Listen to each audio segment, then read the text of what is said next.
un atelier des talents, donc c'est des ateliers qui s'adressent aux ados ou aux adultes selon les cas, en l'occurrence c'était les ados, pour trouver ses propres talents, parce que c'est quelque chose qu'on ne connaît pas très bien généralement, parce qu'on ne se rend pas compte de nos propres talents, vu que pour nous c'est facile.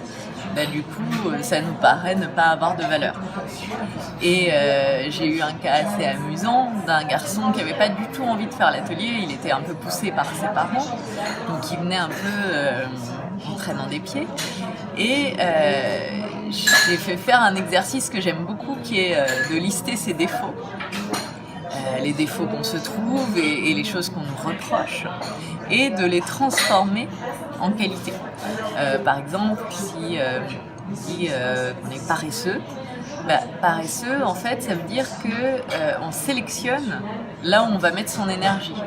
Et donc, on réfléchit avant d'agir.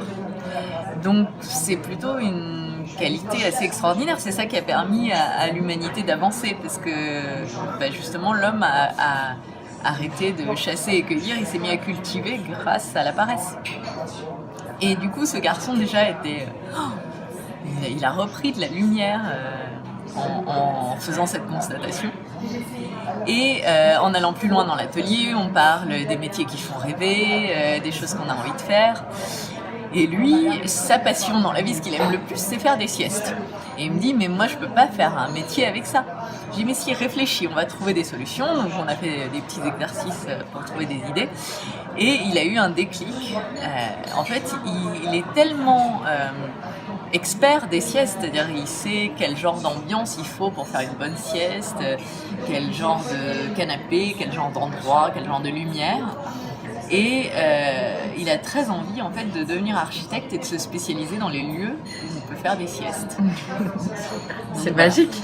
Comment on est passé d'un ado qui était persuadé qu'il n'avait pas d'avenir et que de toute façon tout ça servait à rien et que voilà, à quelqu'un d'hyper motivé, plein d'envie, plein d'idées.